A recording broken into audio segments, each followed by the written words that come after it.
Good afternoon. It was a bright, cool and sunny day. It is Tuesday the 7th of November and I've got a nice hot cup of tea. And I'm in the reading nook with a parcel to unbox. So, see if I can get the knife to it.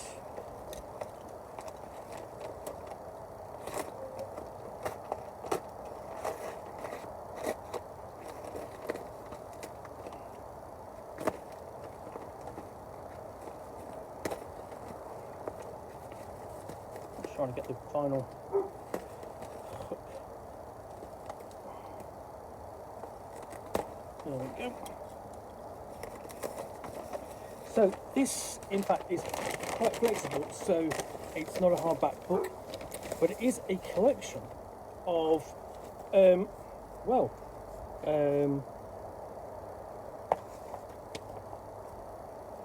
these, which are Dungeons and Dragons annuals. Basically, the annuals which were put out in conjunction with Dragon magazine. So I've got volume 1, volume 2, and I'm not sure which volume that one is. I think I suspect it's volume 5, and I'm after the others as well. So let's have a look at annual number 1. Here we go. And this is basically, published. So see if I can find a date for it. 1996. So here we have Dragon magazine, 1996. It's got promising skills and powers, all new magic monsters, and more for your AD&D campaign. And it still says it is the world's foremost role-playing game magazine. I would contentious point, given that it focuses entirely on Dungeons and Dragons. Personally, I appreciate that Dungeons and Dragons was also a very big role-playing game and still is. So, what we have here, we open up. We've got some nice adverts. So it's essentially for the Dungeons and Dragons CD-ROM, and then for Dragonlance fiction, and then the Worm's Turn. We have the editorial page. And then the contents page. And there's a lot of interesting things in here. Things like the ecology of the wyvern. We've got a dungeon adventure in here from Chris Perkins. Discussion of vampires. Heroes of Athos for Dark Sun. So it's covering an awful lot of the different genres for Advanced Dungeons and Dragons that are available. So it's got something for everyone in there. And then a little bit about the Advanced Dungeons & Dragons game, just a bit of a commentary about it, and ecology of the wyvern. And this would be a long-running kind of series in the issues of Dragon, looking at the ecology of different creatures. That would eventually become a box set in its own right. So this actually runs to several pages. So 5 pages. Then we've got advert for Ravenloft. And an advert for Dungeon alongside a Dungeon insert adventure. And essentially this was being published in 1996. This is before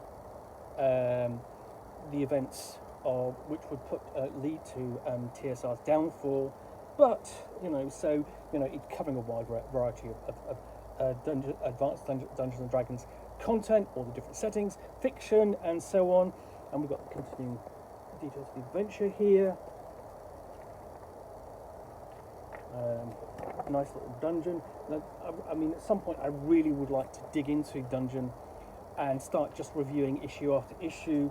I do actually really enjoy reading adventures and reviewing them. In fact, some ways, if I'm honest, I enjoy reading and reviewing adventures more than I do supplements. But nevertheless, I like reviewing them all. And then arcane lore, scrolls of the Ice Mage. So we've got a selection of ice-based scenario spells, accompanied by really quite decent artwork as well. Lots of action there.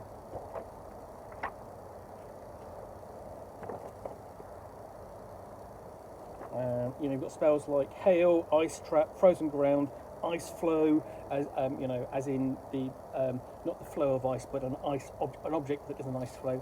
And then page goes. Essentially, we have strange new armor for your fantasy world, bizarre of the bizarre. Options for things like Rabak armor, Sindar web armor, Acheron armor, and you can see how strange those are from the artwork. And we've got a monster manual section, basically the dragon's bestiary, predators of the Underdark.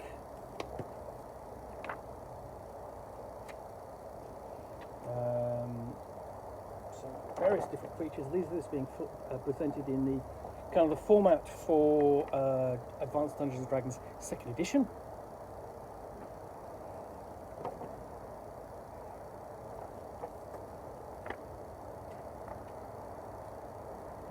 And then we've got Haseth, Lord of Venezia, a NPC for your Rogues Gallery. 5th level thief, and Ferret, a 9th level fighter, 9th level thief. Alan Cavanariel, Foxfire, a 12th level ranger. So you've got nice illustrations, full details of the background, full stats, everything you need to bring them into play. And then campaign classics, the Scrow, a Spelljammer monster for Groundling campaigns.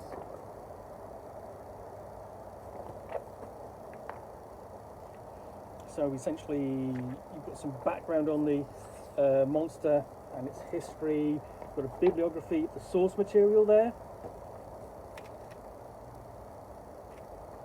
So that's quite a lot of detail and content to read through on the one species. Yeah, this is actually, because I'm basically just flipping through another 2-page spread.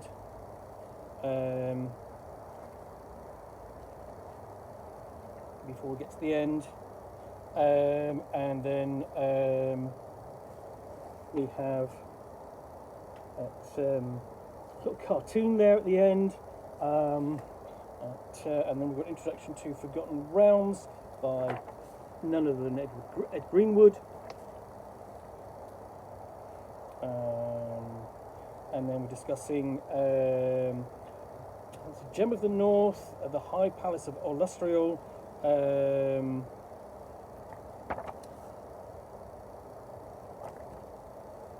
I'll have to read further to see what that is, because it's not actually giving me a lot of information in general. So yeah, I think this is actually sort of like a location within the Forgotten Realms. You'll have to forgive my ignorance there. I'm no expert at all on the Forgotten Realms. And then 5th Age for Dragon Age and Dragonlance, and you've got the introduction by Harold Johnson. And this leads into Between the Ages, a timeline of the dawn of the Age of the Mortals.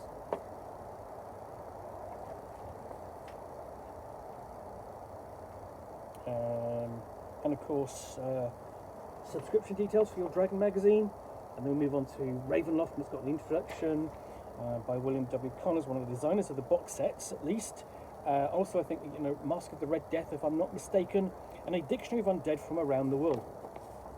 Now, this will basically be probably familiar in general for role-playing, because there's been lots of these over the years. But having them in one place is always good. Having the reference, having some sources and some ideas. And then Skip Williams goes beyond the Flaness, which is for Greyhawk. It's Greyhawk is one of those settings which is really very much kind of, fallen by the wayside as far as Dungeons and Dragons goes these days. And then we've got Relpatha adverts for Goblin miniatures, and then Ray Velas introduces Planescape. So you have very much a case of this really showcasing what Advanced Dungeons and Dragons was offering back in 1996. Handful of keys, portal transportation in the Planescape campaign. There's some really fantastic artwork there. I've got a listing of all sigiled buildings.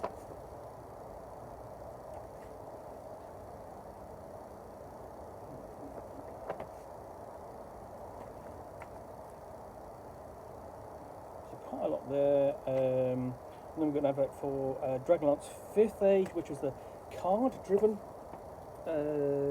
role-playing game using the Saga system.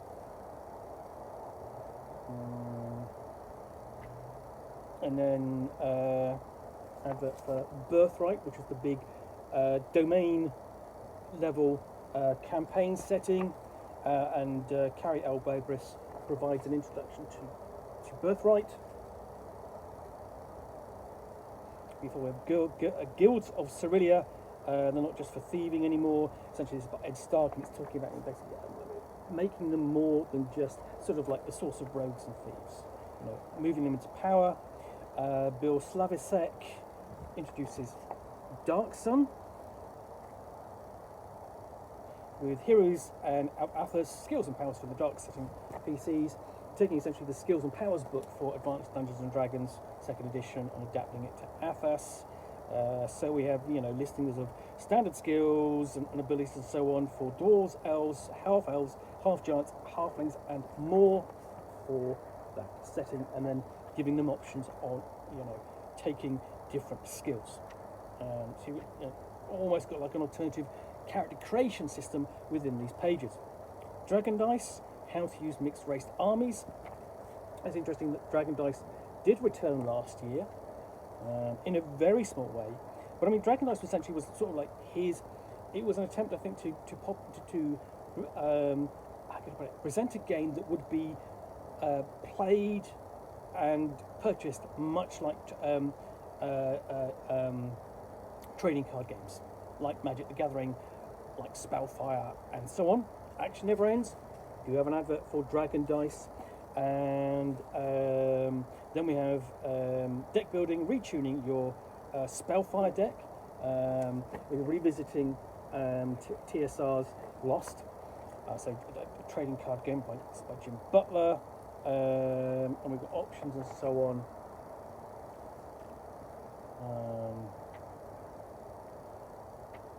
And then we just got basically a selection of artwork, kind of round the issue out. There we go.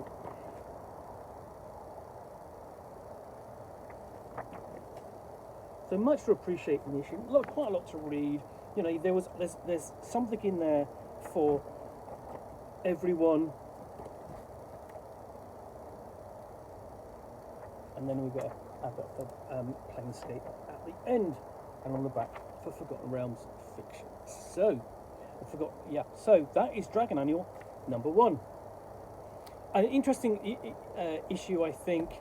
Nicely, you know, provides content for fans of each and every one of the settings, and even rules when you look at you know, the extra content for Dragon Dice and for Spellfire. Yeah, I think there's something there for everyone to enjoy. Anyway, hope you've enjoyed this unboxing the Nook. If you did, then please do click on the like button down below. And of course, if you've got any comments or feedback, I do appreciate you taking the time to post those. And lastly, if you want to be alerted to get more unboxings in the Nook, where I will be out here typically with a package or a box from which I will unbox a book or game or role-playing supplement, or in this case a role-playing magazine, and talk about it to the best extent of my knowledge for roughly 10 minutes or so, all of course accompanied by a nice hot cup of tea.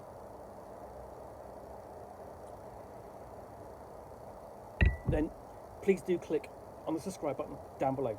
Thanks again for watching another unboxing in the Nook. I will be back again soon with another one. Bye for now.